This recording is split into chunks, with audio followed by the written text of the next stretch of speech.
Good evening, Flagstaff, and welcome to another Lived Black Experience Project community dialogue session.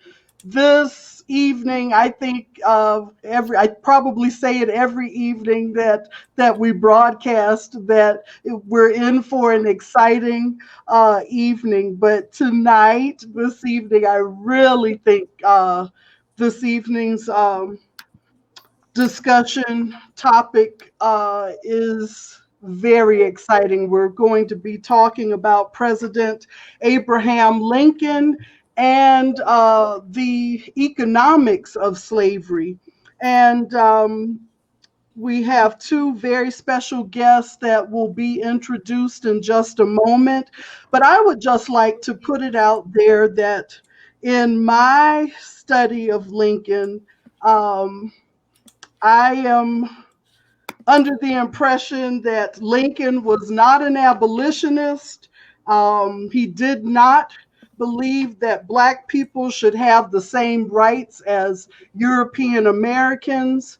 Mr. Lincoln thought, or President Lincoln thought, that colonization probably could resolve the issue of slavery. The Emancipation Proclamation was a military policy, and that the Emancipation Proclamation did not actually free all enslaved people, particularly those slaves that were in Delaware, Maryland, I think it was Kentucky, and Missouri. So I'm hoping that we'll hear a little bit more about that this evening. And then our other guest, who will also be introduced in just a moment, is going to talk about the economics of slavery. And I would just like to put it out there that during my studies, my MBA studies, I focused on Wall Street during the time of slavery. And we don't hear too much conversation about the fact that Wall Street was a slave market just 2 blocks down before it became the Wall Street that we know it as today, and that in fact many plantation owners used the financial center as a means of financing their businesses.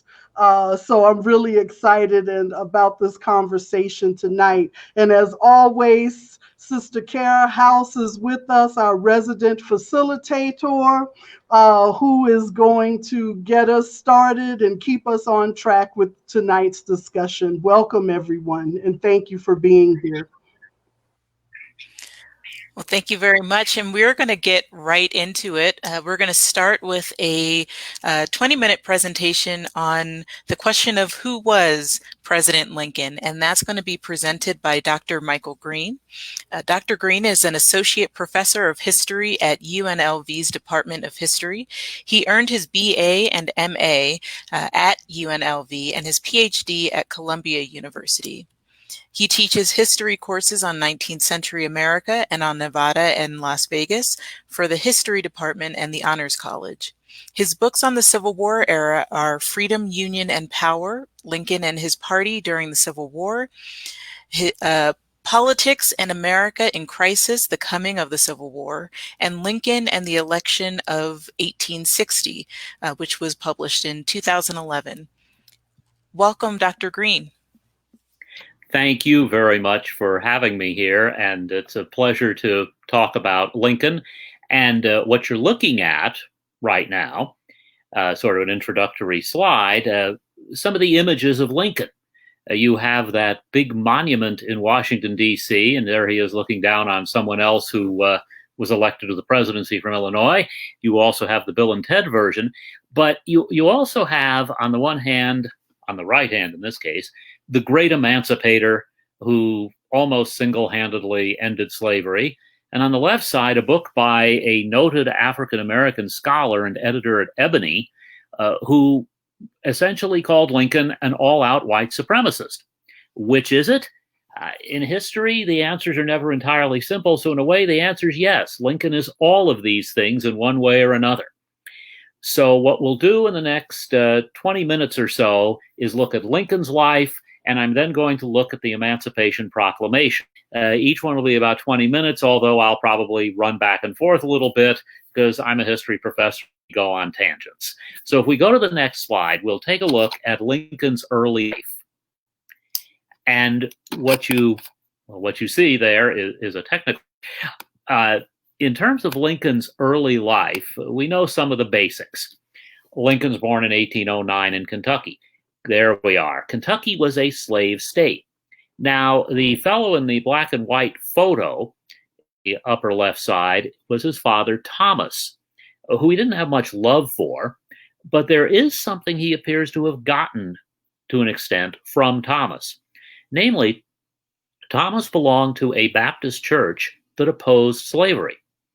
They were not happy with slavery. They left Kentucky not because they opposed slavery, but for a variety of other reasons, moved to Indiana, then on to Illinois. And the young Lincoln, we see him as sort of the physical laborer who wants to rise, who wants to make something of himself. He's the rail splitter and he does all kinds of odd jobs, but he ends up becoming an attorney and rising to the middle class. And he sees himself as an example of how you can indeed rise in the United States. Now, his idol in the portrait between Thomas and the young rail splitter was Henry Clay, who was the leader of the Whig Party, himself a Kentuckian, himself not necessarily just a self-made man. We're all the sum of our parts and get help from a lot of people. But in Henry Clay's case, he was a major political figure of the 19th century who went on to be the Speaker of the House right after he was elected to the House. That doesn't happen anymore. That isn't how Nancy Pelosi started out. Well, Clay was a founder of the American Colonization Society. And the idea behind the Colonization Society was to encourage Black people to leave the United States once freed from slavery, or to get them out of slavery, and go elsewhere. They did set up what became the nation of Liberia. And their belief was that slavery was, at that time, a necessary evil that they should seek to get rid of. Lincoln agreed with the idea of colonization. At the same time, he opposed slavery.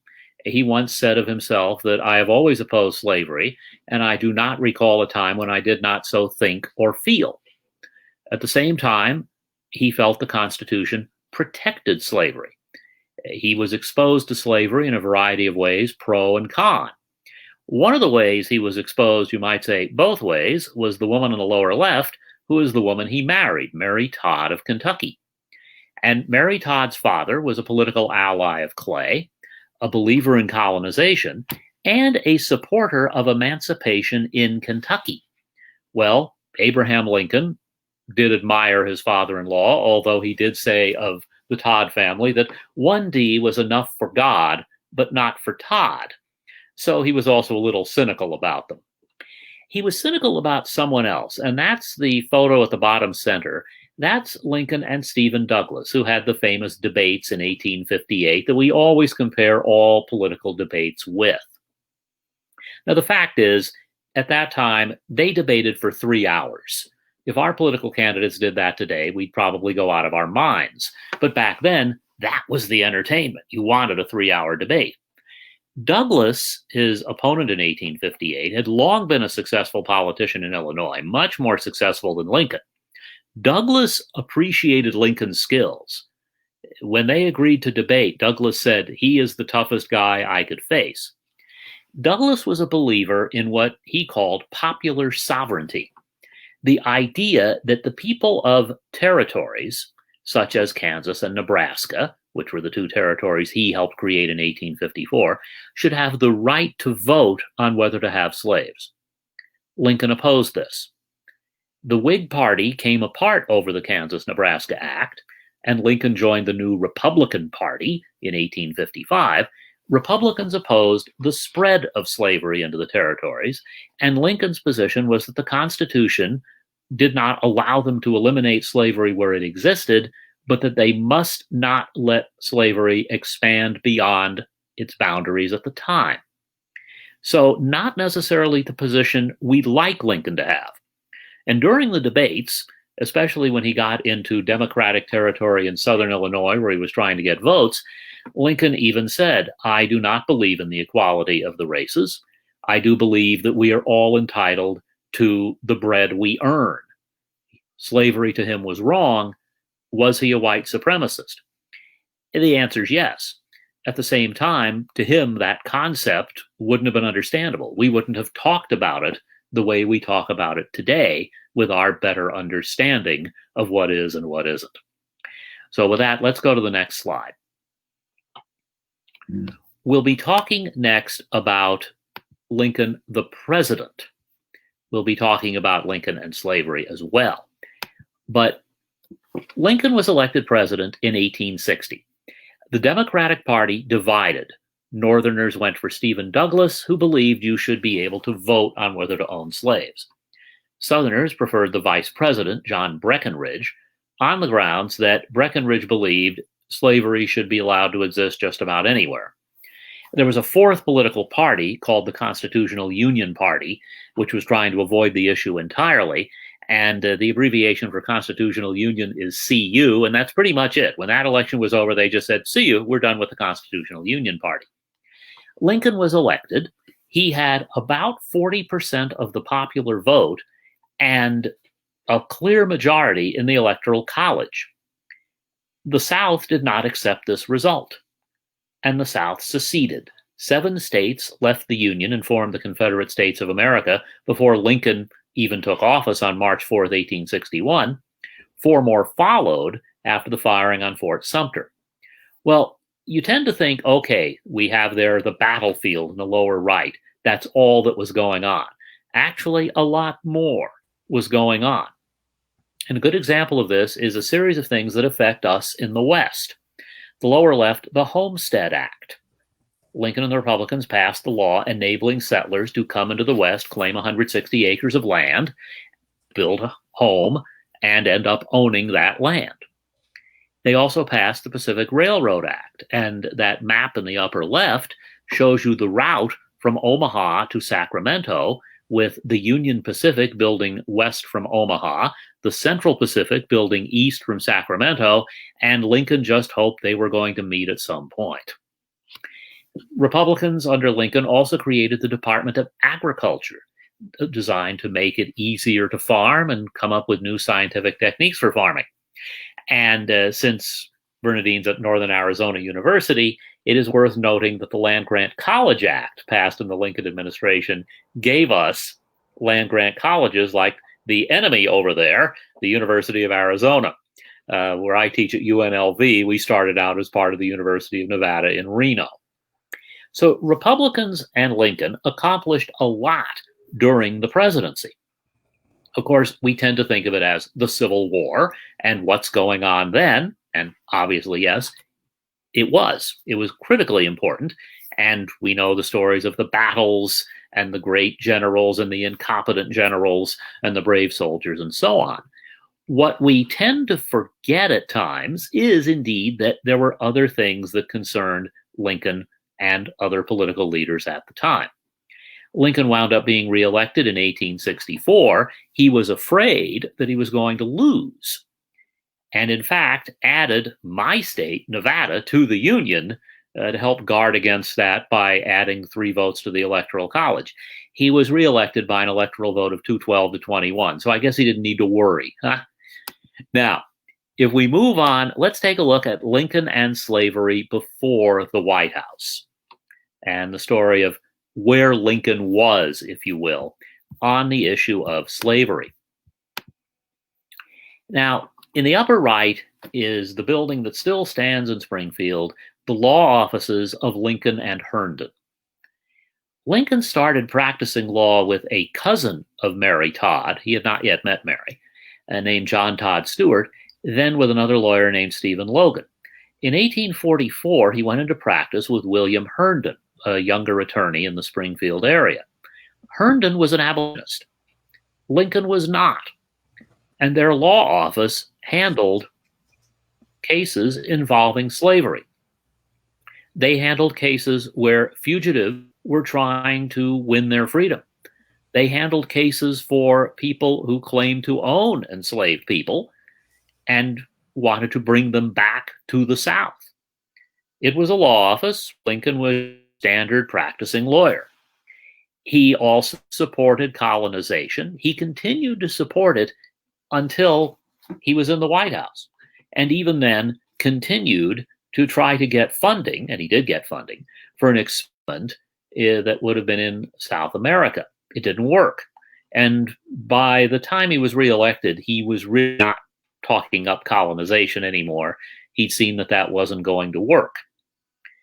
Now, a key moment for him is that in 1846, he was elected to the House of Representatives from the 7th District, Springfield, and the surrounding area in Illinois. What's kind of interesting about that is he only served one term, and that was by his decision. They had worked out an agreement in the Whig Party to rotate the office. Washington, working on Capitol Hill, he saw slave markets. The depiction, the home of the oppressed, shows people being brought past the Capitol to a slave market. And this offended Lincoln. And he sat down and he wrote a bill designed to end slavery, or the slave trade, I should say, in Washington, D.C. He couldn't get it passed. It didn't go anywhere. He also supported the Wilmot Proviso, introduced by a congressman from Pennsylvania, designed to keep slavery out of the land acquired in the Mexican-American War, including what became the state of Arizona. The Wilmot Proviso never passed the Senate. It passed the House, and ultimately the Compromise of 1850 allowed the territories of Utah and New Mexico, and Arizona was a part of New Mexico, to vote on whether to have black slavery. And they did not become states until long after the Civil War, and did not have slavery to speak of during that time. There was some in New Mexico. There was also Native American slavery at various times in our history. So Lincoln's record before the White House is a bit mixed, but once he joins the Republican Party, he is all out in his belief that the spread of slavery must be stopped. That's the first step. And I don't want to overstate this. You don't want to claim something that wasn't necessarily true. But if you think about it, if you have a plant and the plant is in a pot and the plant cannot expand and the roots cannot grow, the plant is going to die. How clear this was to Lincoln, we're not entirely sure. I think it was pretty clear to the South. And that was one of the reasons they decided to leave the Union, or at least try to. They wouldn't be able to expand slavery, and the day would come when slavery would be eliminated. Now let's go to the next slide, which takes us through the election and the Civil War itself. You see John Brown at the bottom of the screen. His raid in 1859 at Harper's Ferry was, of course, a major event that angered a lot of people north and south, that there would be violence. Some people in the north felt it was about time. Now, the main reason for showing this, show you the election results, the famous headline in the Charleston Mercury of South Carolina, the Union is dissolved. But the fellow in the upper right was Alexander Stephens, who was a congressman with Lincoln when Lincoln was in the House. And they, in fact, had a little friendship, and they admired each other, and they were in touch during the secession winter. And not to put it in exactly these words, but Stephens basically said, if you want to keep the South in the Union, simply repudiate everything you've ever said about slavery. Lincoln wouldn't do it. Well, as vice president of the Confederacy, Stephens made what was called the Cornerstone Speech, where he said that slavery is the cornerstone of the Confederacy. And when historians have studied why the South seceded, they have looked at newspapers like the Charleston Mercury. They've looked at the legislative debates. They've looked at the speeches and letters. And they have found that in only 100% of the cases, Southerners were seceding to protect slavery. There were economic factors, there were political, cultural, constitutional factors, you name it. Ultimately, slavery was the cause of the war. And the South seceded in hopes of protecting it. The irony being, they destroyed it or helped destroy it. So let's turn toward that. The next slide enables us to start building toward the Emancipation Proclamation. What you see in the upper right are people coming into army camps. When the war began, enslaved people began leaving plantations, farms, places where they were enslaved, and heading toward the army of the Union. Now, this led to a problem. Union generals and commanders did not really know what to do. There was a fugitive slave law in effect. Was it going to be enforced? There were people coming into camps who needed food. They had soldiers to tend to as well. What were they going to do? Well, the fellow in the middle of this slide, Benjamin Butler, who I confess looks for all the world like Dennis Franz from NYPD Blue, but he was a lawyer from Massachusetts who actually had not been anti-slavery. And he pondered this, and he came up with something that was both brilliant, humanitarian, and inhumane. He referred to slaves as contraband of war. And his approach on legal grounds was, Southern states, or Southern people at least, are at war with the Union. And during a war, if your enemy leaves shovels, or later wars, jeeps, whatever they might leave, food, you can take it. It's contraband of war. Well, if the South was going to claim that black people were property, then the North was going to say, fine, we're taking them. And Butler caused a lot of controversy. Lincoln never repudiated Butler, and in fact, Congress passed a pair of laws, confiscation acts, that would help get people out of slavery.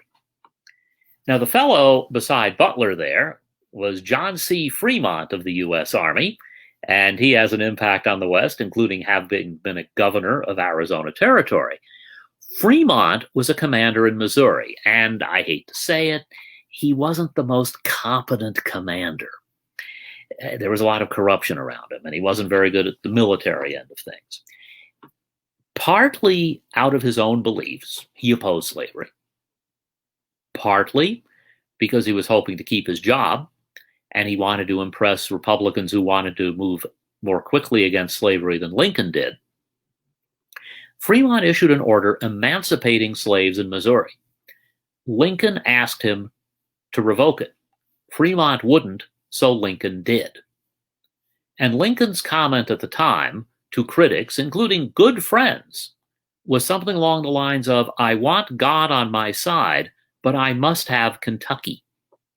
Lincoln was afraid that if they moved too quickly against slavery, then border states, like the ones that Dean Lewis mentioned, would leave the Union and go to the Confederacy. And could the Union survive that? Lincoln didn't think so. Was he right? Well, we don't know. It's the ultimate Monday morning quarterbacking question. Now, throughout 1861, Lincoln seems to be moving toward emancipation, or at the very least, action against slavery. There are people who are pressuring him. One on the lower right there was Charles Sumner of Massachusetts, a leading radical Republican, as they were called.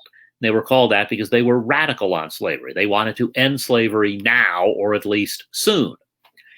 Well, Sumner also talked about something that he called the anti-slavery enterprise, where his point was there were abolitionists like himself, there were people like Lincoln who wanted to stop the spread of slavery, there were people in between.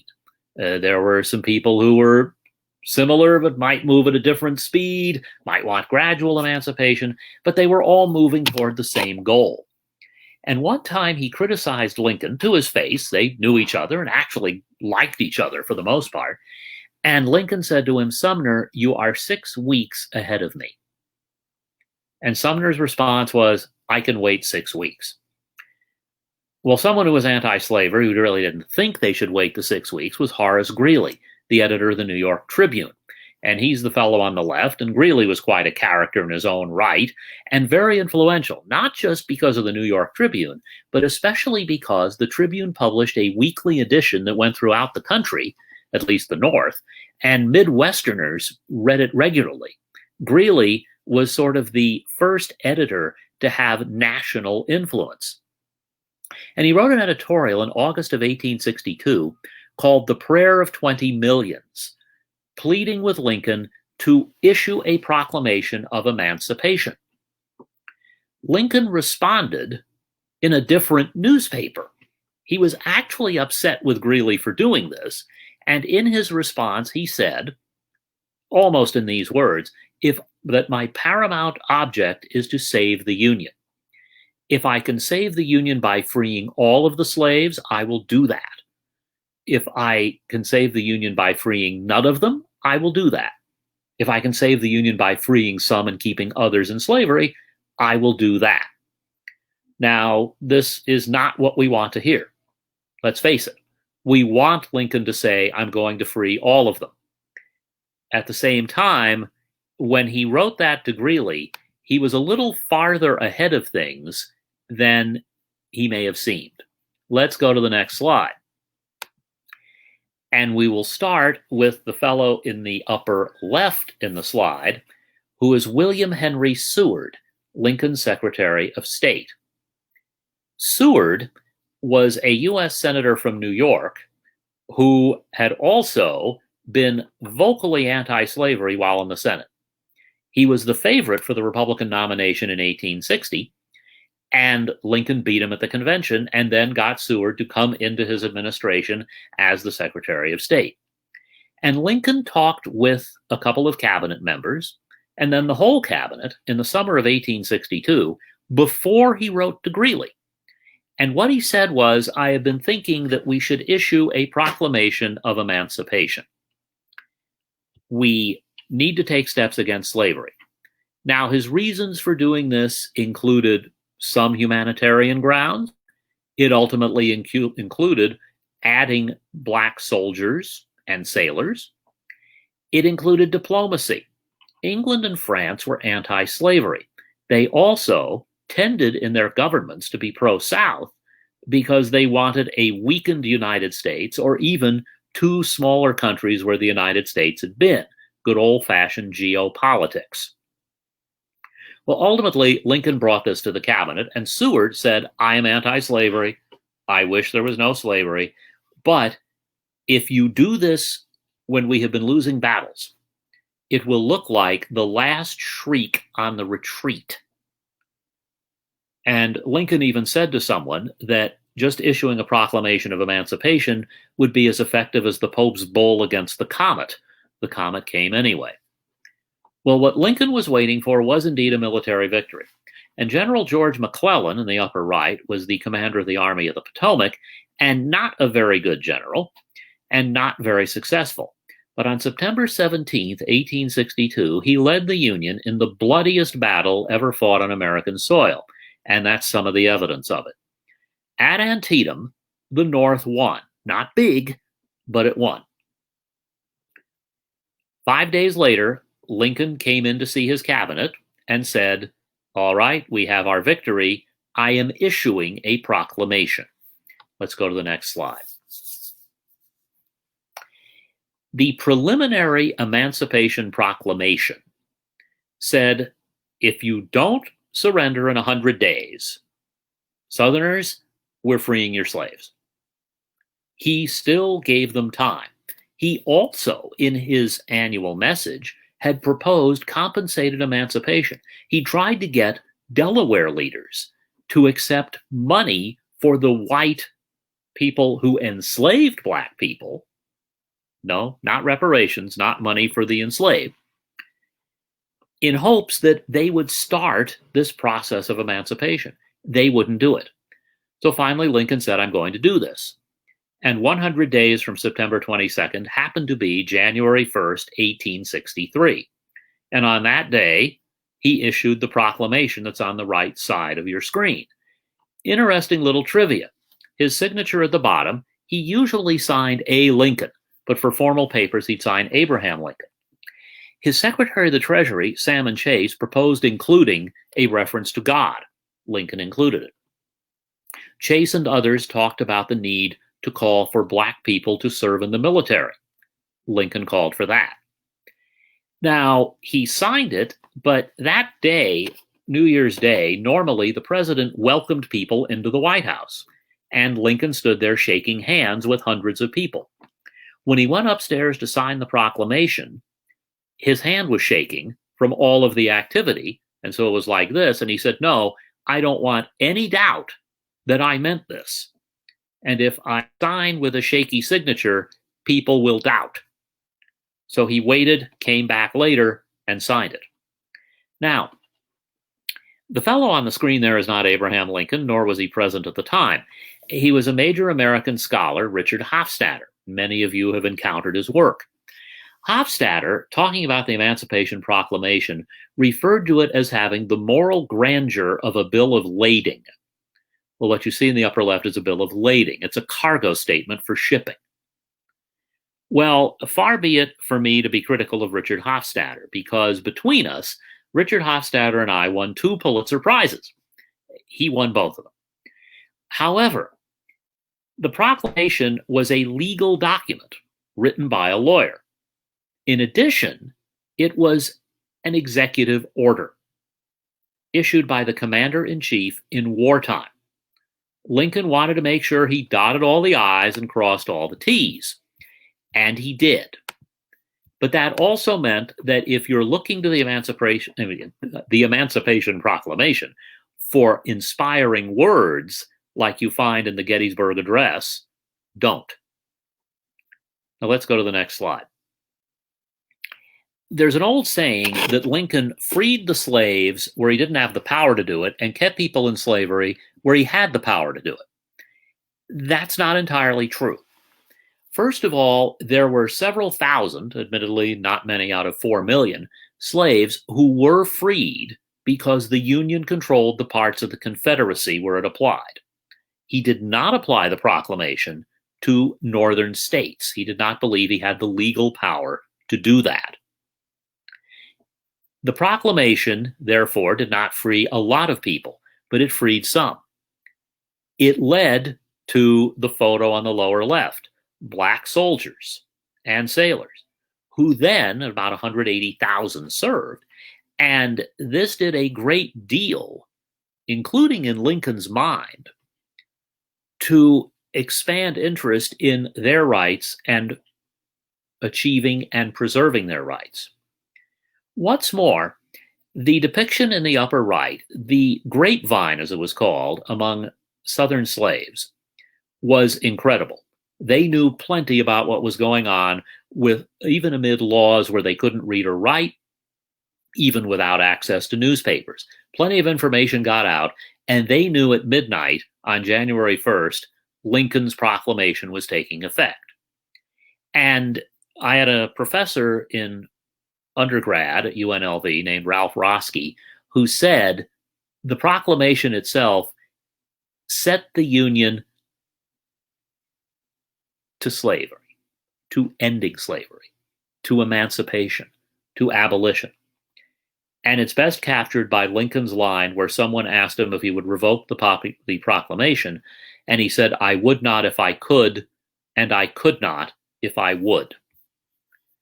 But this is where we get to where the proclamation took us. Let's go to the next slide, and it's my last slide. Lincoln knew this is an executive order. The next president could presumably revoke it. If the North lost the Civil War, it wouldn't have effect. Lincoln and his party decided to support an amendment to the U.S. Constitution. The amendment passed the Senate in 1864.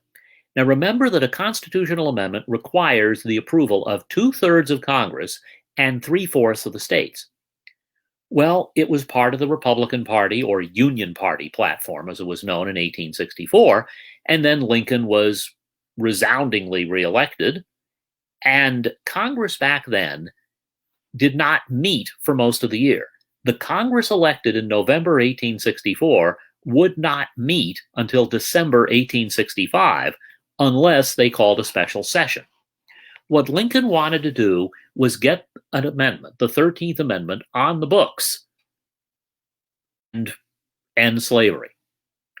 Well, to do it required getting some Democrats, some people who were considered independent, and it wasn't easy. The photo in the upper right refers to that. If you've seen the movie Lincoln, where, as I like to say, Lincoln won an Academy Award for his portrayal of Daniel Day-Lewis, there's bribery. There's all kinds of questionable stuff going on. Well, that's actually what happened. There was a lot of questionable stuff going on to get those votes. At one point, and this is depicted in the movie, and it's not entirely accurate, but it's close, 3 commissioners from the Confederacy came to see about peace terms. And Lincoln had them wait on a boat, the River Queen, outside Washington, D.C. And then when he was asked during the date, were there Confederate commissioners in Washington, he honestly answered, no, there weren't. Well, there weren't. They were outside the city. Well, with all the debate and all the back and forth, finally, January 31st, 1865, they held the vote in the House. And the depiction in the lower right is of that moment. The House voted 119 to 56 to approve the 13th Amendment. That was a 3-vote margin. Remember, it has to be 2/3. If 3 people had switched their votes from the 119, it wouldn't have passed. And the next day, Lincoln signed the bill sending the amendment to the states, although the president does not have the power to do that. And he announced that the 13th Amendment was a king's cure for all evils. Well, he was wrong. It wasn't. And it officially ended with the 13th Amendment passing in December 1865. Yeah, slavery's over. But did it solve all the other problems? Of course not. Now, the 13th Amendment is hardly a dead letter. There are parts of it that are very applicable today that we can also discuss. Here's something to think about from Lincoln. Shortly after this, he gave his second inaugural address on March 4th, 1865, and he said, essentially, the war will continue if it must until we have ended slavery. Well, in theory, it ended April 9th. It really didn't. You can say the war continued into 1866, since not everybody had surrendered. But on April 9th, 1865, Lee surrendered to Grant at Appomattox. 2 nights later, Lincoln gave what turned out to be his last speech. And in that speech, he said that he thought it was time to have voting rights for some Black Americans, the educated and those who had served. That is a long way from 1861, when the original 13th Amendment went to the states. The original 13th Amendment, which Lincoln supported, would have protected slavery where it existed. That is quite a revolution in 3.5 years. Is it as much of a revolution as we would like to have seen? No. But that night that Lincoln gave that speech, April 11th, 1865, John Wilkes Booth was in the crowd. And he turned to his companion and said, "That means citizenship. Now I'm going to kill him." Well, he did. And what Lincoln might have done to resolve some of the issues left unresolved, we'll never know. We know that 150 years after Lincoln's death, those are still unresolved. Thanks very much for putting up with me, and I'll hand it back to you.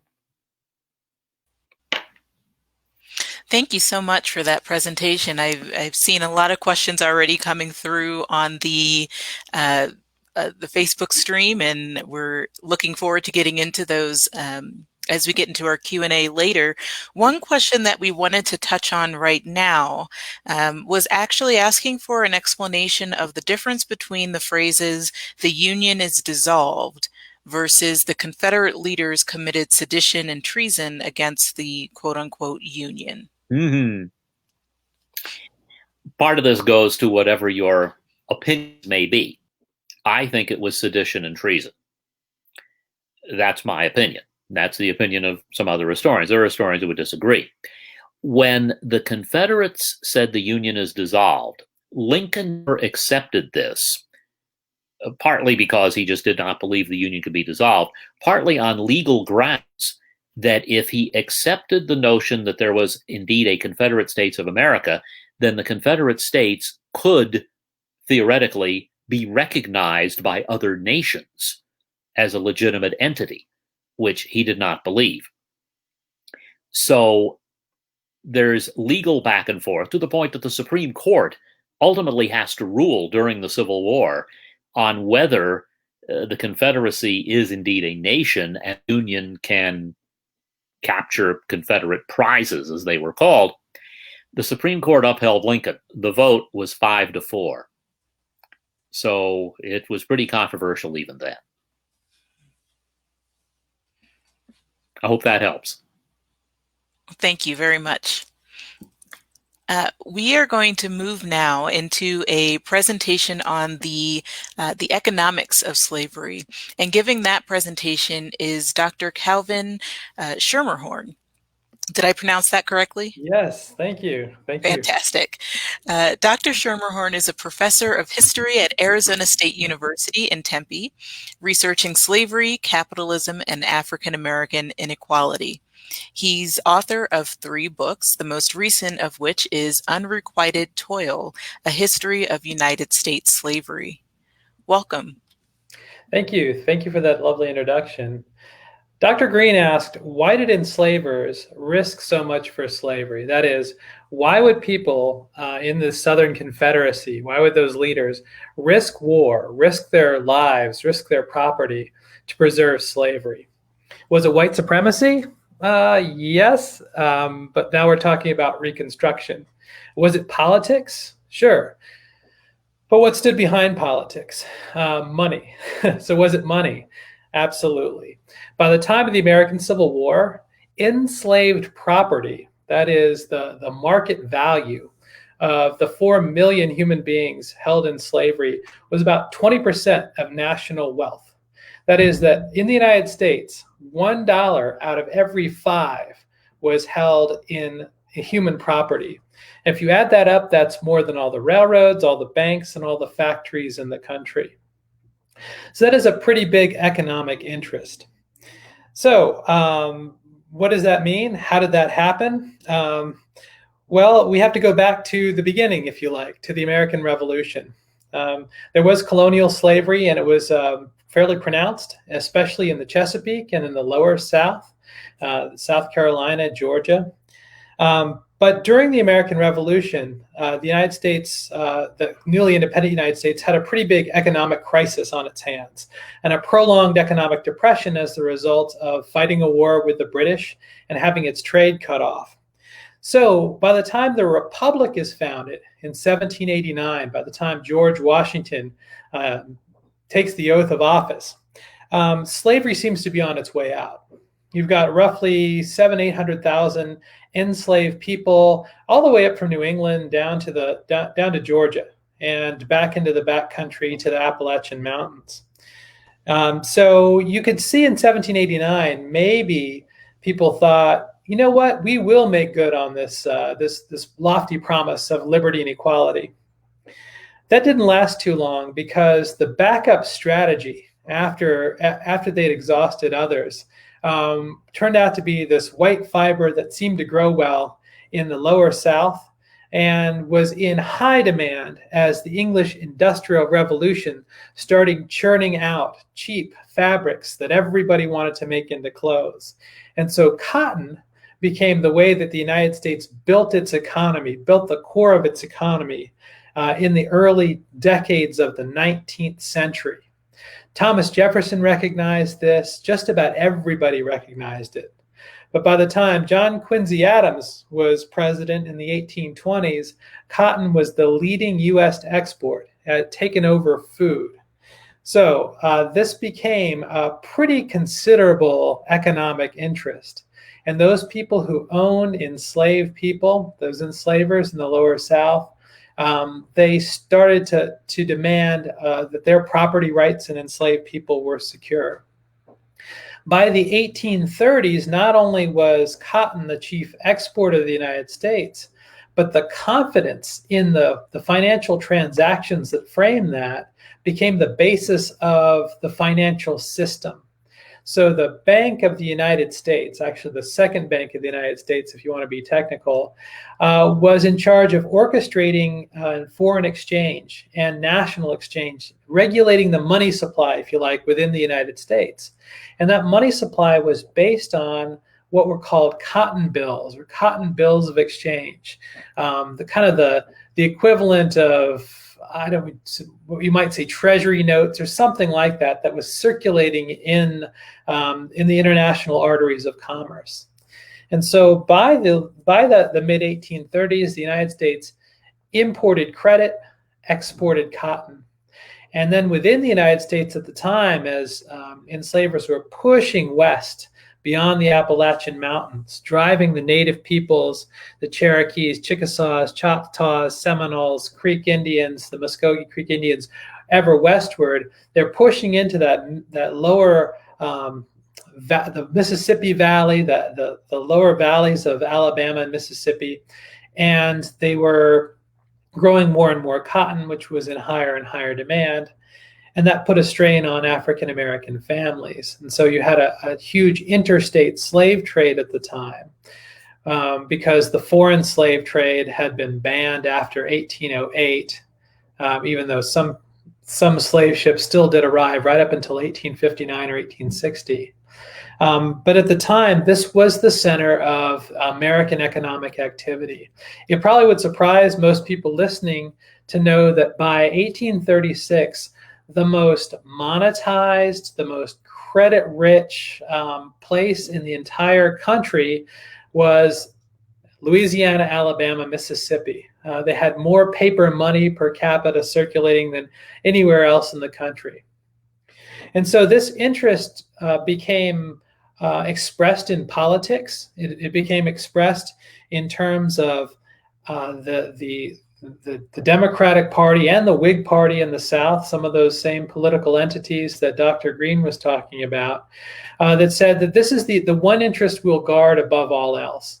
And the difference between Southern politicians wasn't whether you're anti-slavery or pro-slavery, it's what kind of pro-slavery are you? Are you an expansionist pro-slavery Democrat, or are you kind of like a non-expansionist pro-banking pro-slavery politician in the Whig Party?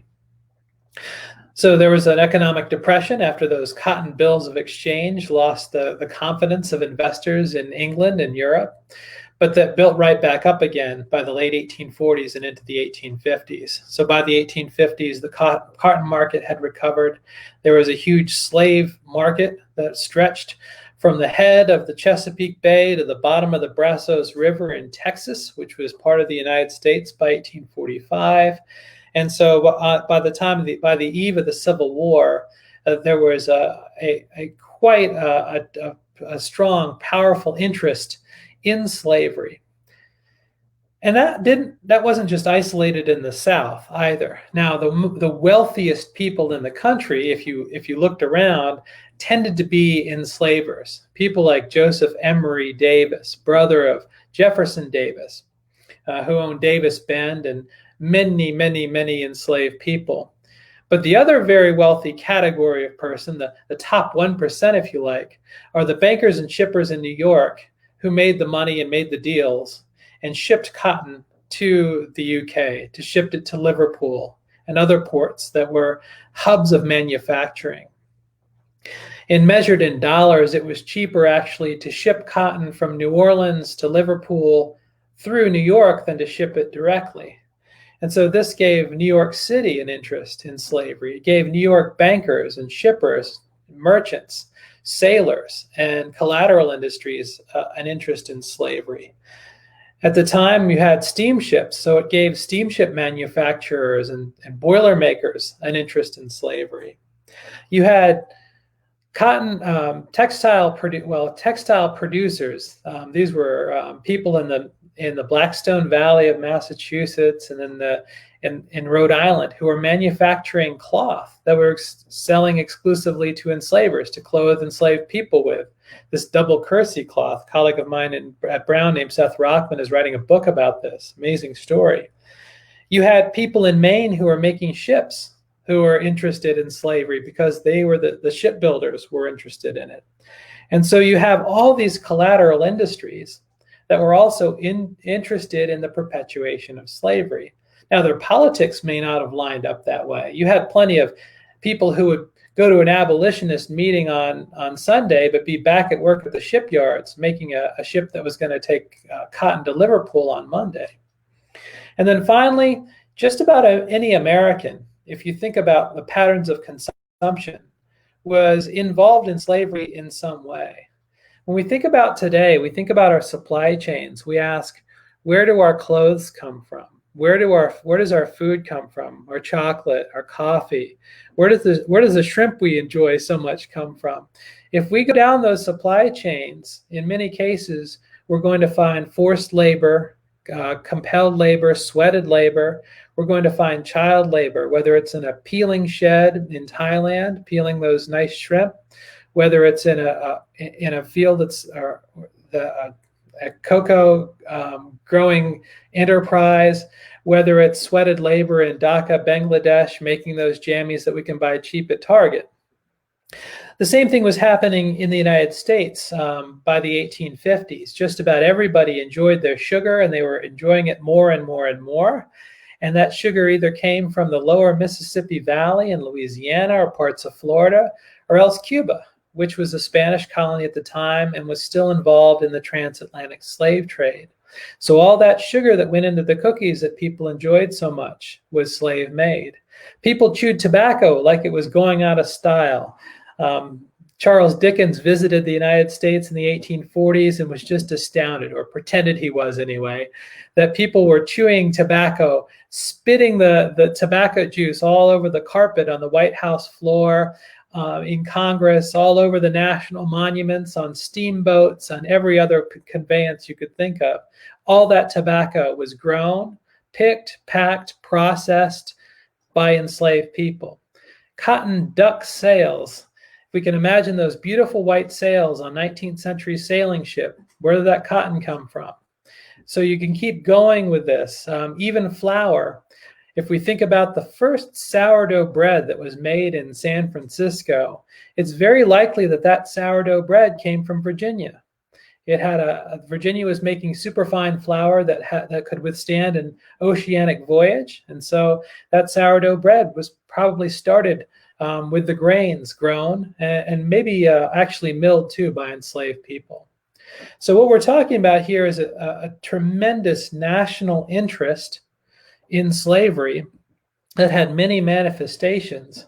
But as Dr. Green said, the main one was that financial interest in holding African descended people in slavery and their children. And I'll just conclude with this, that one of the big industries in the United States in the 1830s, 1840s, 1850s, one of the big sort of financial interests was in slave-backed mortgages, that is, human-backed securities. And so if you go back and look at the records of some of the banks in the 1820s and 1830s, they would take a mortgage out on a human being. And you think, well, okay, there's value in that human being, so let's borrow against that. Well, they abstracted that value, they collateralized it, they securitized it, and sold it abroad.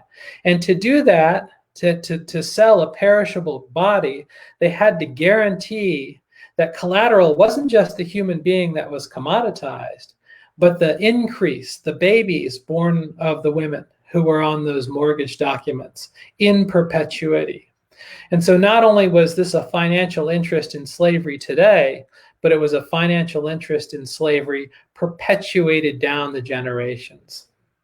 And so once you'd spread that interest out as far and as wide and as deep as it was by the 1850s, this is why you got people who are risking their lives, their fortunes, and everything else to fight for the Southern Confederacy, which everybody understood was a republic by and for enslavers.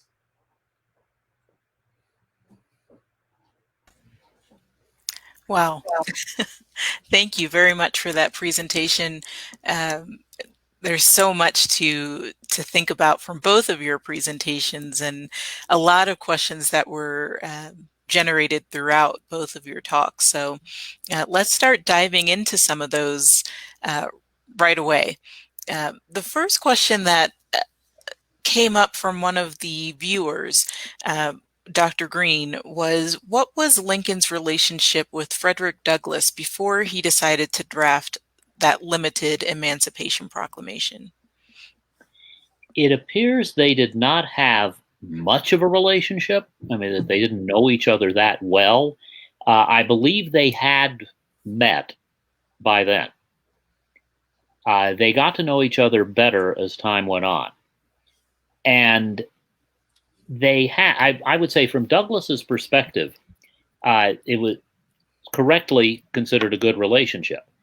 After the war, it was a little more tortured in Douglass's mind because, among other reasons, and I think Douglass is entirely right about this, there was a tendency to think Lincoln did it all by himself.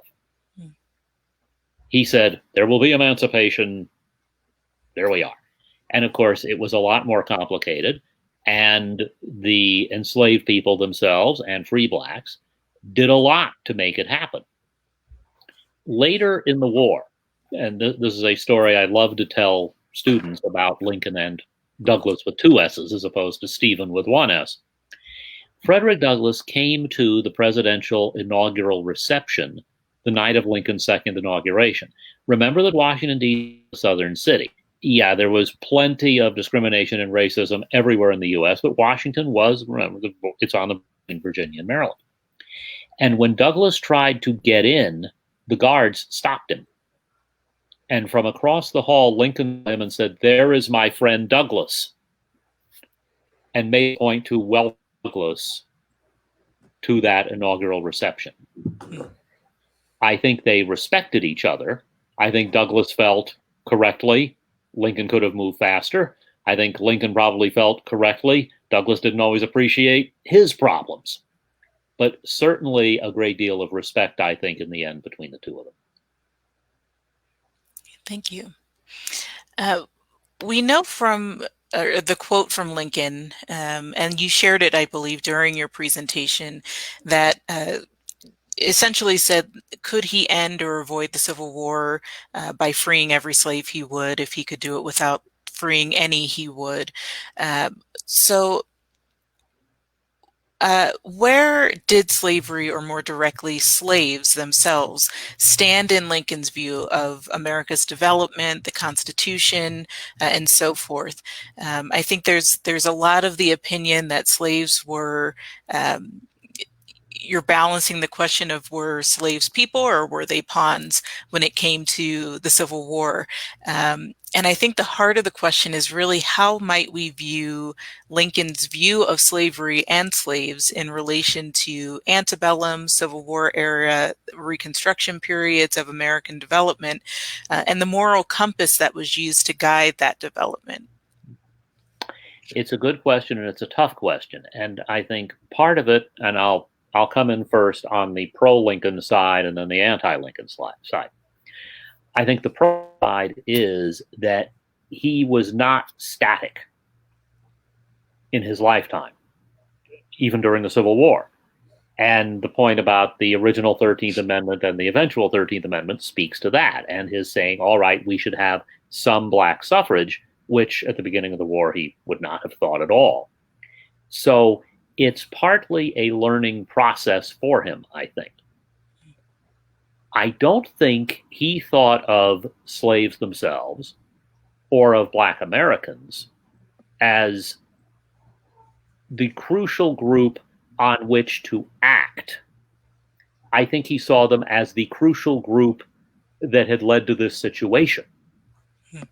Well, of course, if they are not forcibly removed from Africa, not forcibly kept in slavery, etc., we know who's really at fault here. But I think that he had a humanitarian side to him, which caused him a great deal of pain as he's racking up incredible casualties during the Civil War, knowing this is what it takes. That he could see a human being where some others would not, while at the same time, was he as far advanced as Sumner or Thaddeus Stevens and other politicians who were far more vocally anti-slavery in their time and far more egalitarian and believers in racial equality? He wasn't that far advanced. Okay. Earlier in your presentation, you also did kind of drive at that maybe internal battle, or the battle that we see with Lincoln's perceptions of slavery, of slaves, of the enslaved people, so of Black people, in stating that, you know, he had that duality of both believing that they were people, which is a wonderful perception of him to have, but also the contradiction of white supremacy. And you had stated that he wouldn't understand our modern definition of it. I'm wondering if you can just speak a little bit more to that kind of dichotomy within his persona and his perceptions. I'll come at it from what may seem a strange direction. Great little trivia question. What is the first time the word racism appeared in a U.S. Supreme Court opinion? And the answer, and I think Calvin knows it, if I'm correct, Korematsu v. U.S. in World War II about the internment of Japanese Americans. Race as a concept is first of all, it's a ridiculous concept. But to the people at the time, they would not have had, probably, that extensive a discussion. They would not have had the discussion we are having. Black Americans had not had the opportunities to be the people we know Black Americans are, and to do the things they should have been able to do. You get these famous examples where Jefferson is talking about the alleged lack of talent among Black Americans, and then up pop Benjamin Banneker, a great scientist, and people are pointing out to Jefferson, you know, you really are off base on this. Sad to say that what Calvin was talking about with the economics was a predominant notion. To many people, they were a commodity because they were enslaved, and that is the basis from which people worked, if you will, in looking at them. Obviously, Black Americans had a great deal of agency with various forms of protest and revolt and standing up against the people who were enslaving them. But we did not have the kind of awareness we have today, or the kinds of public debate we have today, at least to the extent that we do. The issues have changed, obviously, in some ways, and in other ways have remained completely the same. And finally, and this is not the last question for you, but it's one that I want to make sure that we get to, is you had ended your presentation with some of the discussion of the 13th Amendment, and a question was raised about that specifically, of what parts of the 13th Amendment are still relevant today. Okay, one of them is the reference to how you will not have slavery or involuntary servitude except as punishment for crime, which gets us into prison issues and prisoner issues, and everything from Parchman Farm in Mississippi to prison overcrowding.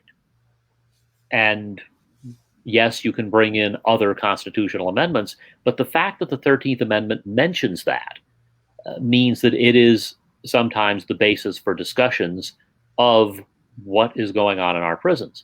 Now, the term that the Supreme Court eventually used in the Civil Rights in 1883 was that the 13th Amendment could be used to act against what it called the badges of slavery, or the effects of slavery.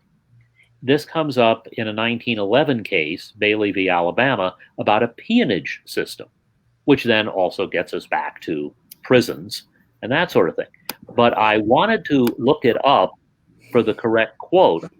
A case in 1968, Jones v. Alfred H. Mayer Company, that Congress may prevent private actors from imposing what it called badges and incidents of servitude. And the Joneses were a black couple in St. Louis, Missouri, and a real estate company would not sell them a house. And so the 13th Amendment came up in this connection. Now, a couple of years ago, I reviewed a book of essays on the 13th Amendment. One of the essays talked about Curt Flood, the baseball player, who sued over how in Major League Baseball, when you signed with a team, the reserve clause meant that you as a player belonged to that team forever until the team traded you or released you. And Flood called himself a well-paid slave, to which people said he's paid in the six figures. How can he be a slave? And the answer is he did not have the freedom to negotiate. And since we love to be controversial in these discussions, a law professor wrote a piece arguing that abortion as a matter of law comes under the 13th Amendment because, he said, if you make a woman carry the fetus to term, you have enslaved that woman to the fetus. And many critics said that's utterly ridiculous. Well, why is it ridiculous? Because it just is. Well, there are 14th Amendment debates. There are other debates within the Constitution and statutory law. But there are aspects of the 13th Amendment that, yes, we can debate to this day. All right. Thank you so much. Dr. Schermerhorn, I want to actually cite a statement that was made earlier in the presentations before your presentation, but I think relates to your discussion of the economics of slavery. And the statement was essentially about the attempt to compensate Northern whites to go along with emancipation, or to go along with the attempts to prevent the Civil War, but no attempts being made to compensate the enslaved blacks. And it seems to be an important question in understanding not only the views of Lincoln when it came to all of this, but also the heart of that economy of slavery, one that was preserving the rights of whites and perpetuating the denial of rights to the Black people who were enslaved. So can you talk about the payments that were made to people for their loss of slaves, and what sort of dichotomy, again, that sets up for our understanding of the American economy? Yeah, it's a great question. So the debates over emancipation, you mentioned those places that the Emancipation Proclamation did not touch. Delaware, Maryland, Kentucky, Missouri, but also parts of Louisiana, Virginia, and other states that were under Union occupation. So Maryland and some other states considered what they called compensated emancipation. That is, the state would pay enslavers a portion of the value of those people whom they enslaved in order to avoid what was going on with the bloodshed of the Civil War. The only place where that actually took effect was Washington, D.C., where a few hundred enslavers actually collected money from the federal government for the emancipation of their enslaved people. And so it didn't happen on a very large scale. The precedent for this was the British West Indies, where in the 1830s, Parliament decided, after the slave rebellions, after the Christmas revolt of 1831, after it was pretty clear that Jamaica was going to go up in flames if they persisted in enslaving people, Parliament voted tons of what would be today billions of pounds to compensate enslavers. So what you've got going on there is a thought process in the legislative imagination that the people who count are the enslavers. They weren't thinking about compensating enslaved people. And so this was a big problem, because here you have up to 12 generations of enslaved families who have missed out on the income, have missed out on the wealth gaining opportunities, who've been denigrated, violated, who've seen family members disappear, and their health ruined. And so there is no compensation for all those generations of slavery.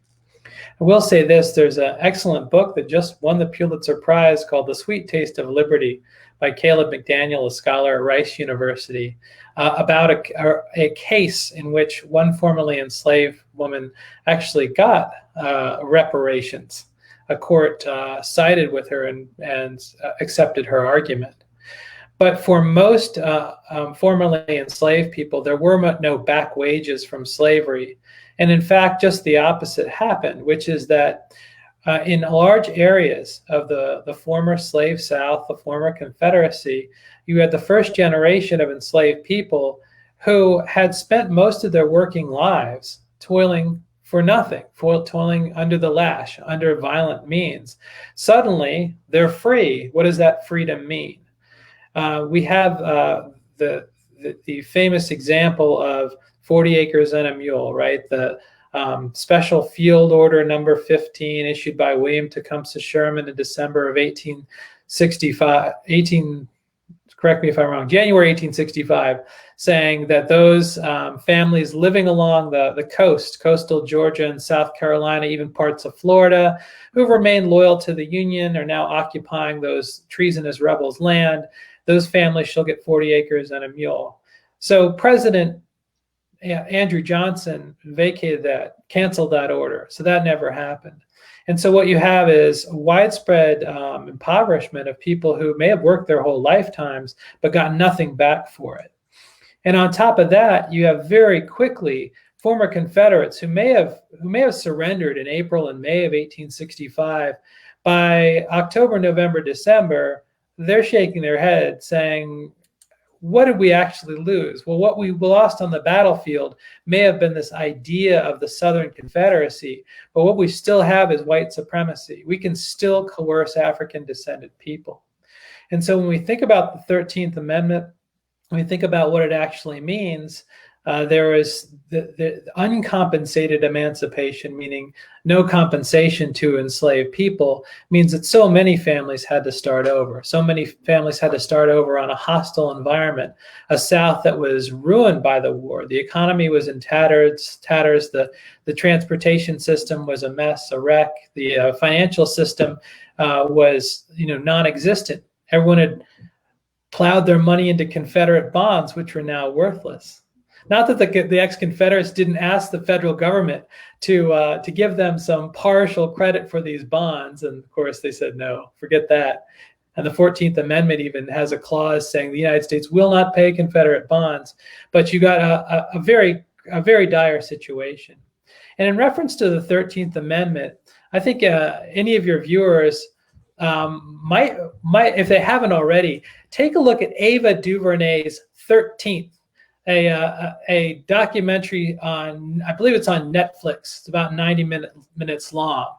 Whatever your politics, whatever you think about it, it can't help but to make you think and make you, question what was going on with the 13th Amendment and that critical loophole that said you can be enslaved if you are convicted of a crime. And so what you do is you magnify crimes, right? You invent crimes to ensnare people into forced labor. So this is part of what we're talking about when we talk about studying the issue of reparations.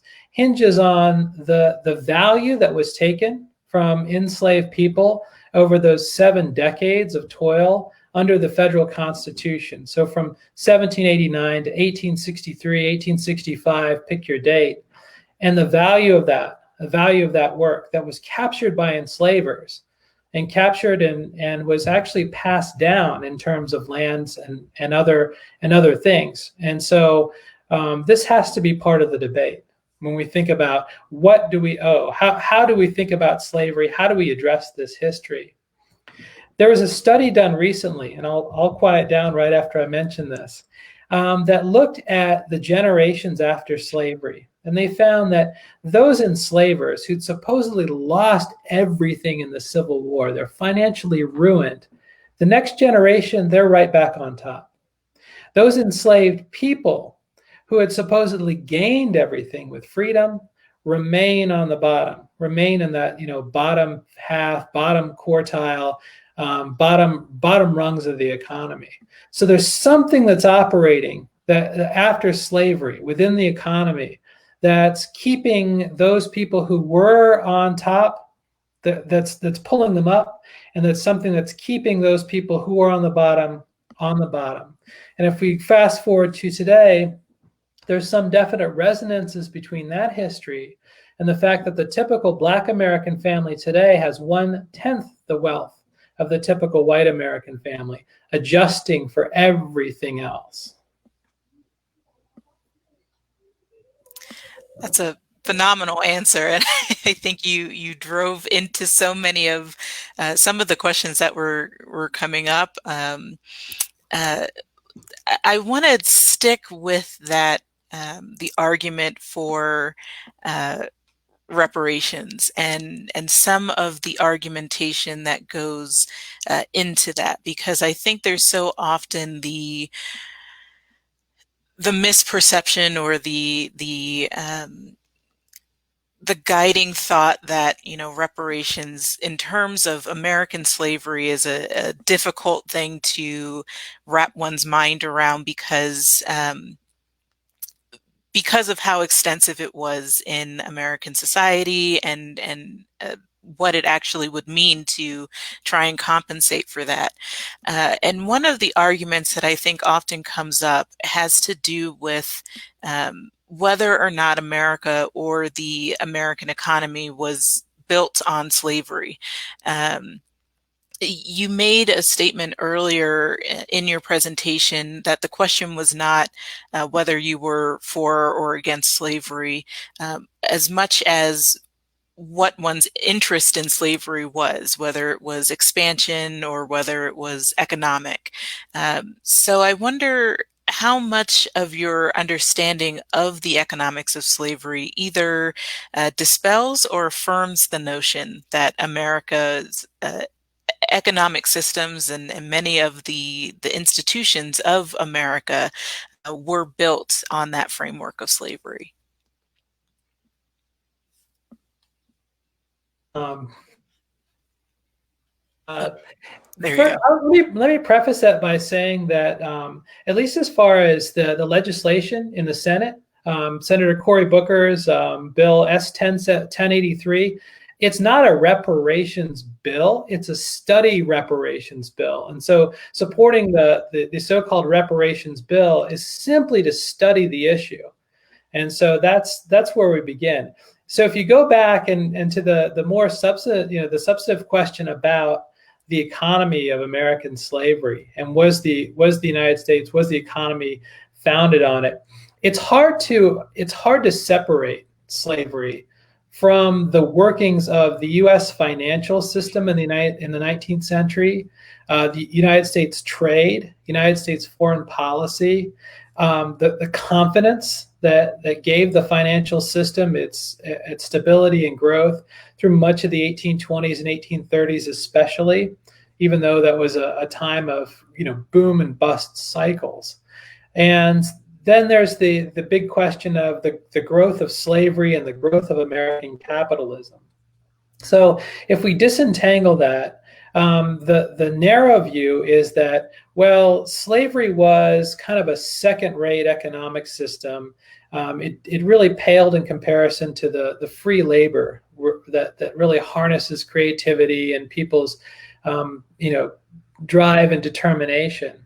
And what the macroeconomists have found, at least since the 1970s, is that plantations or in slave labor camps, as one historian calls them, if in terms of inputs and outputs, were at least as efficient as free labor competitors. And what does that mean?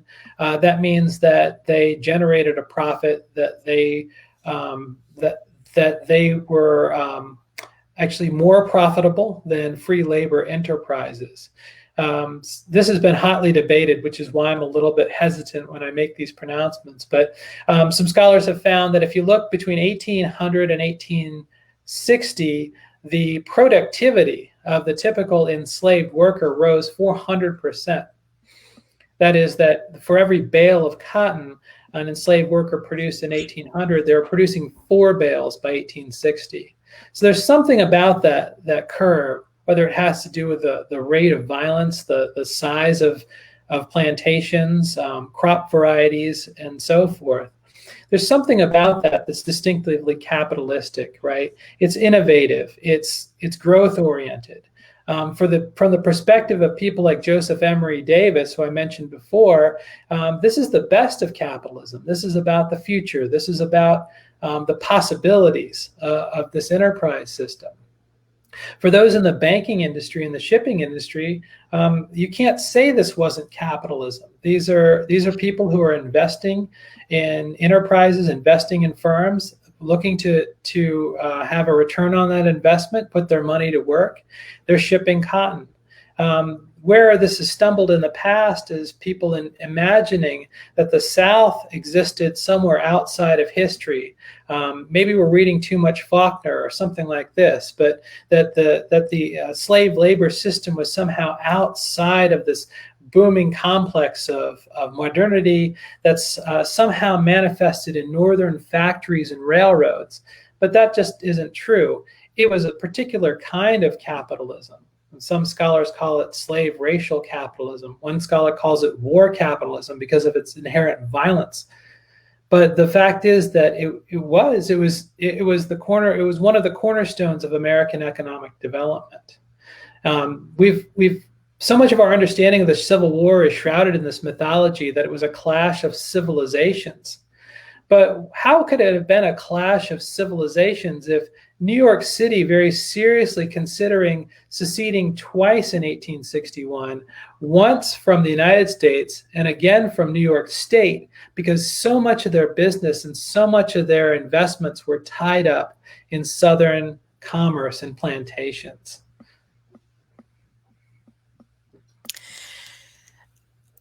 One of the questions that just got shared to the comments on the live stream was, I think so much of this conversation comes down to the language that is used and some of the different terms that get used to justify or denounce different things. And so the question that was asked was about slave labor versus working class labor. Would you say that working class is a euphemism for white labor? Yeah, if Dr. Green wants to take this, he can. But yes, primarily. If we think about the demographics in the United States at the time of the Civil War, there is a proportionally very small population of free people of African descent living in the United States. So you couldn't say that, the working profile of the North was anything more than like 2 to 5% African American. So the working classes is, yes, the white working classes. Interestingly enough, 2 things. First of all, there were many slavery defenders who said the enslaved people are taken care of. They don't have to worry about the fluctuations in wages and ill treatment at the hands of the lords of the loom, right? And so this was a kind of a spurious, fake argument for the supposed benign nature of slavery. Of course, no enslaved person ever made this, but this worked its way into literature, into the mythology of the Old South, a land of contented enslaved people over against the voracious capitalists of the North.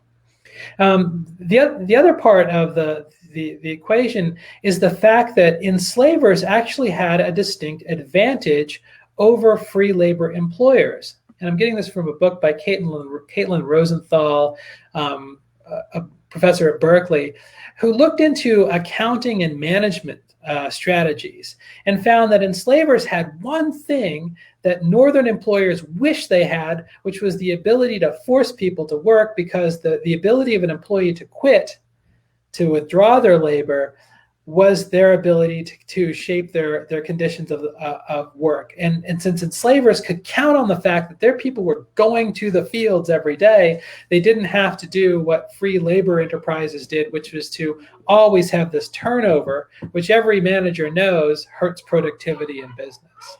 So, and this was the grim calculation that enslavers made, which is why they were so incredibly dedicated to perpetuating the system of slavery.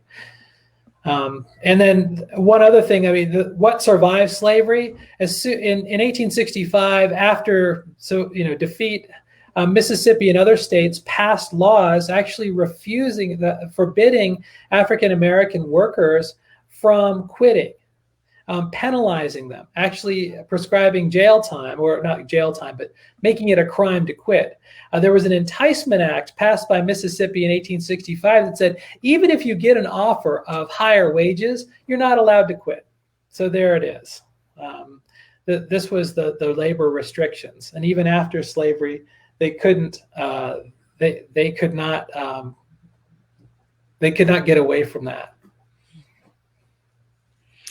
We had two really interesting questions come through in the comments. One is, I'm just going to read the comment as it was presented. Please address the issue of Black people as part of the federal treasury. Do we have freedom from the treasury? Are we still subject to the 3/5 clause? Where and when does the ending of that clause exist? I am aware of the taxation aspect. It was applied universally for more than 90 years at a minimum.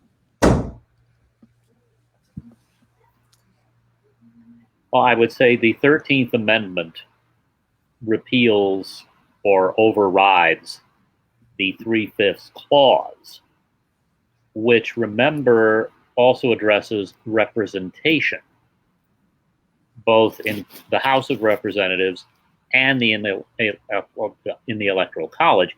It is not a coincidence that of the first 15 presidents, they were all either slave owners or sympathetic to slavery, or in the case of the Adamses, publicly pretty much kept their mouths shut at the time. John Quincy made much more of a stink about slavery when he was in the House afterward. So in that regard, the 3/5 clause is no longer applicable. However, let's face it, this goes back to the question of reparations. We are still seeing the effects of that 3/5 clause.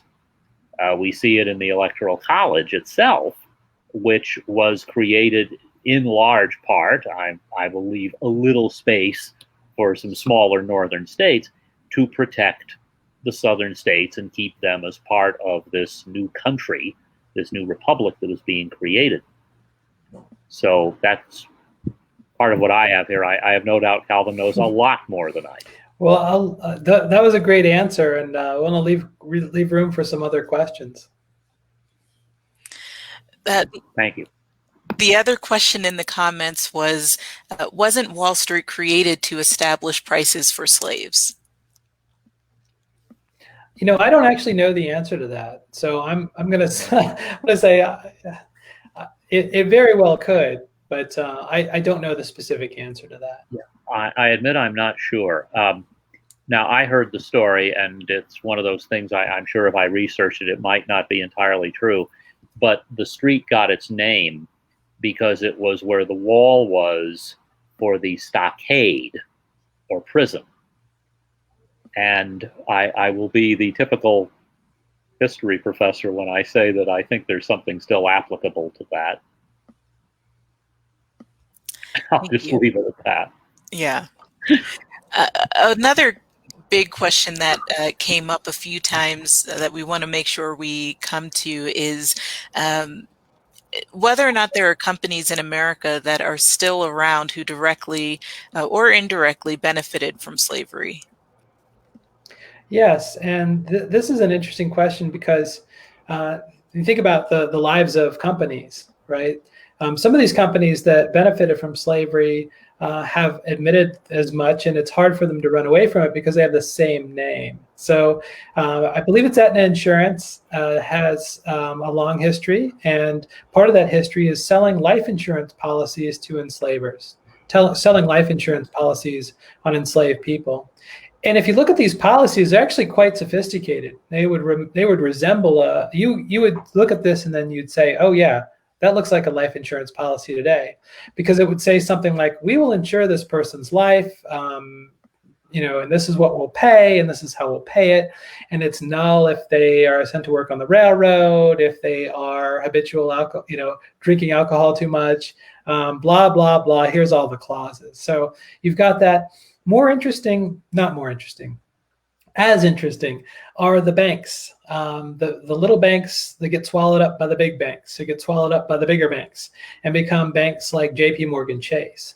So if you look down in JP Morgan Chase's history, you'll find banks that either owned or financed enslaved people. And this is part of part of that company's heritage. And so JP Morgan Chase and other banks have had to disclose, either willingly or reluctantly, their ties to slavery. Before the big crash of 2008, one of the biggest names on Wall Street was Lehman Brothers. The Lehman Brothers came to Alabama and dealt in cotton and slaves. So there is that. You have companies like Brown Brothers Harriman, which may not have intended to get into the slavery business, but they owned so much debt in the South in the 1830s that after the Panic of 1837 and their customers defaulted, they came looking for assets. And guess what? Guess what those assets were? Human beings, right? The same thing with the now defunct Baring Brothers and Company, which I believe is technically part of ING, although they went bust after a speculative flop in the mid-1990s. Baring Brothers was selling bonds, selling $500 and $1,000 bonds representing enslaved people in states like Louisiana. And so here's a premier banking firm that has this tie. So yes, there are certainly those ties today. And then you look at the educational institutions. Look at Georgetown University, which is bankrolled in part because the sale of over 200 enslaved people from 1838. They shipped from St. Inigo's, Maryland, to Louisiana for sale. Some of those descendants are still here, right? Saying, yes, these were my relatives that you bought and sold. Georgetown University is still in business, and the list goes on. I'll mention a graduate school friend of mine who's gone much farther than I will, named Craig Wilder. Craig did a book called Ebony and Ivy, which is about the role of universities in slavery, and the Ivy League universities in particular, because they're the older ones, have been addressing these issues, and not just in terms of the names of buildings, but now I think it was Georgetown, Calvin may correct me, where there is now payment being made for descendants to go to school. Yep. I was going to add that those families, they identified about 50 or 65 families, and so now those families will be able to obtain free education as far as they want to go as reparations. A baby step. Yes.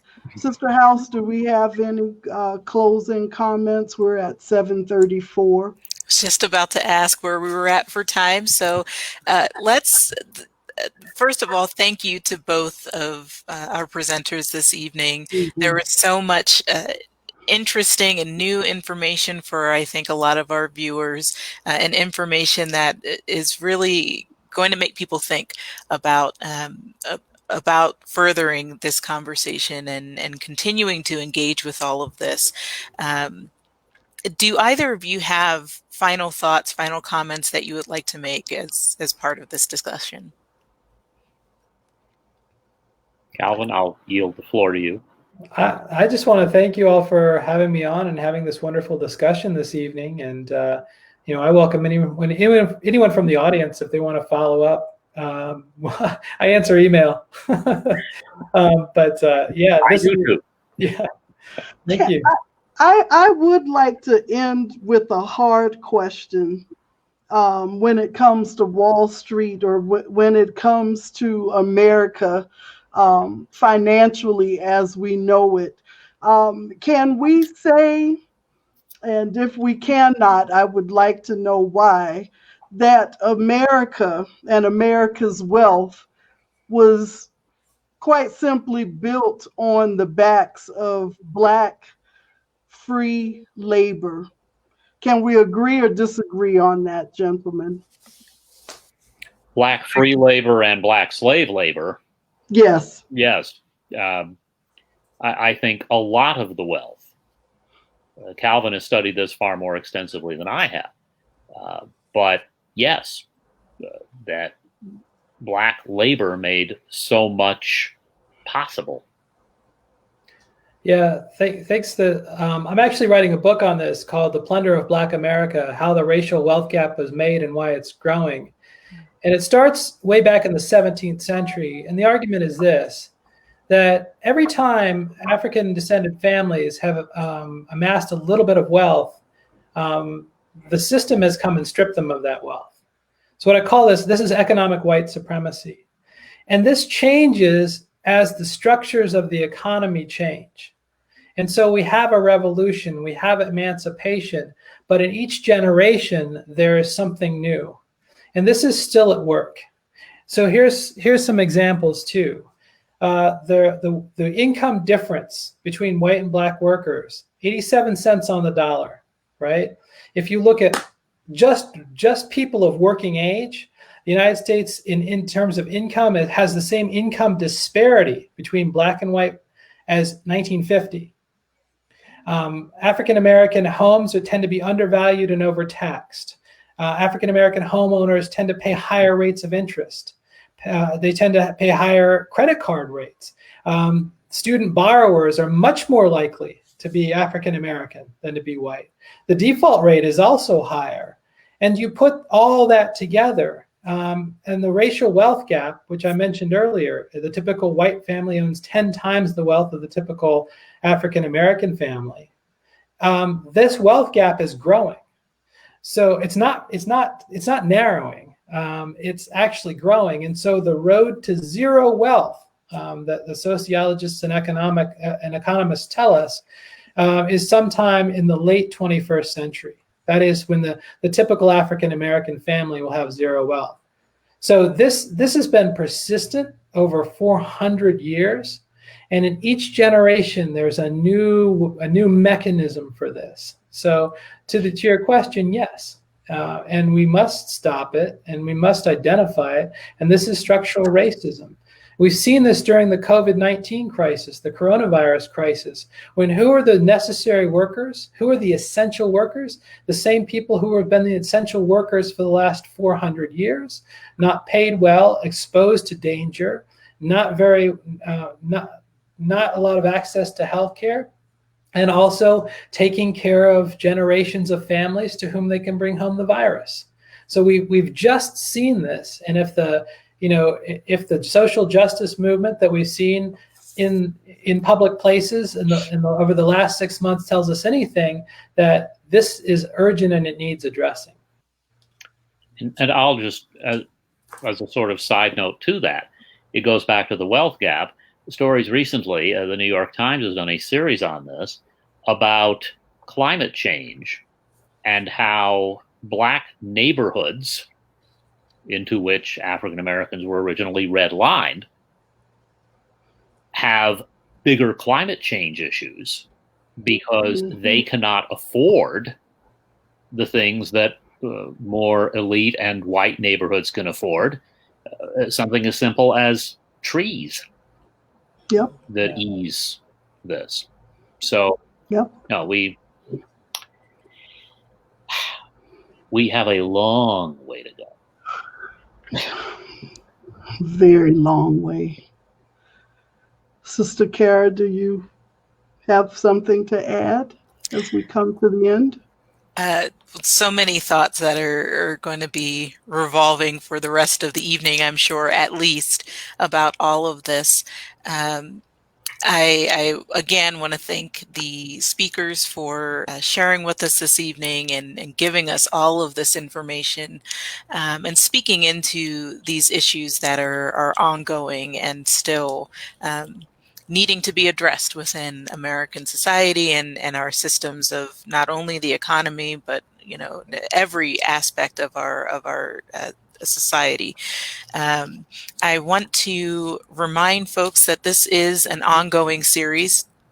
And it is also leading into a new segment of that series, which will begin tomorrow with one of 6 upcoming town halls where we'll be engaging with topics specific to the Flagstaff community and the Black lived experience within this community as we work to start engaging with some of this. So I encourage folks that are interested in continuing to be part of this conversation to go out, visit the Murdoch Community Center page to sign up for those upcoming town halls, and to stay tuned for future conversations that we'll be having as part of this series as well. Thank you all for having us.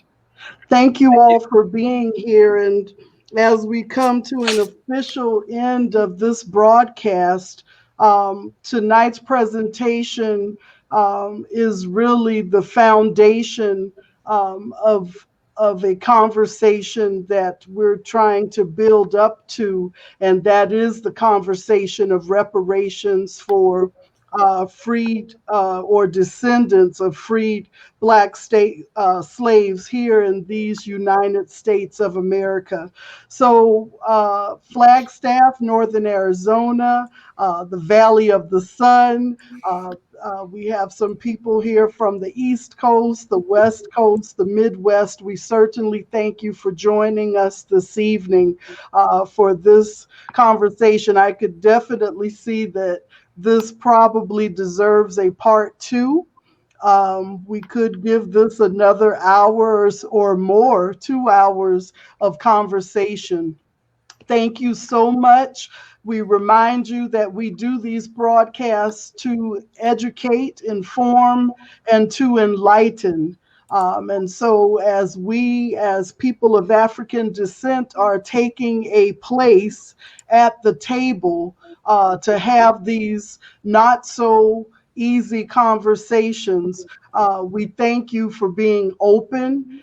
We thank our presenters for being willing to come and share their expertise, particularly on this hard topic of slavery here in the United States of America. Until we meet again, we ask that God will keep you, bless you, and keep you in good health until we meet again. Have a good evening.